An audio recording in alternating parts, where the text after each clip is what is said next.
Hello, good day. I would like to share with you on the trade close for the previous setup that was done on 9 October.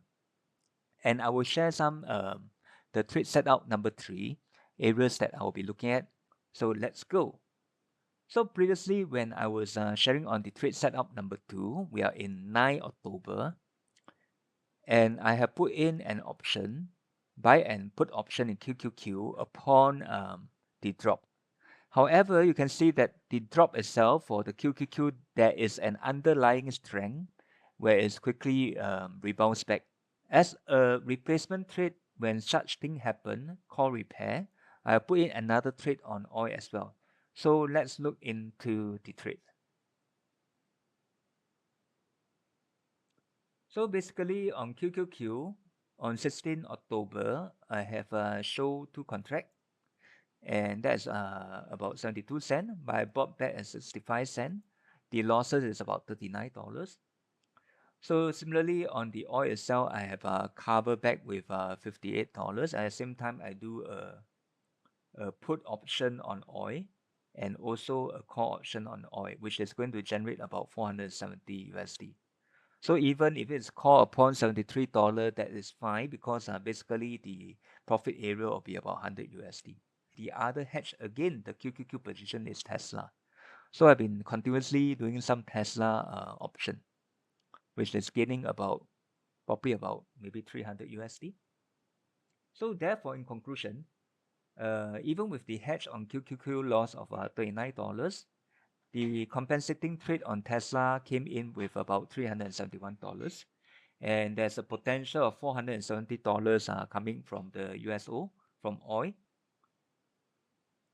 So if next week oil is not going to close above $73, basically I will pocket the 250. And oil itself is potentially moving in a range area as well. Probably I will do another video on oil for trade setup number 4. So in short, market update, you can see the market is talking about 6 straight week of gain. So basically the US market have a very strong resilient underlying and is a trade at the highest at the close of the trade, fresh record finish.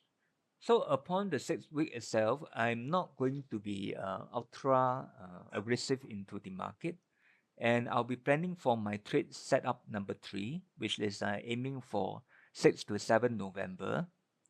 Firstly on Singapore rates, and the next one is on some implied volatility crash. I will also touch about my portfolio in crypto, which I have not updated for quite a while since the all-time high in March. On the signals that I see in crypto of a potential bottom was somewhere in September. So that's where I am currently at 90% confident that the bottom in September probably will not be break again. But then again, I still need to look at the potential price action on 25th October. So that's all for today sharing. So if you like my sharing, please subscribe, like, and share. I will be sharing on the trade setup number 3 that is on rates and also on the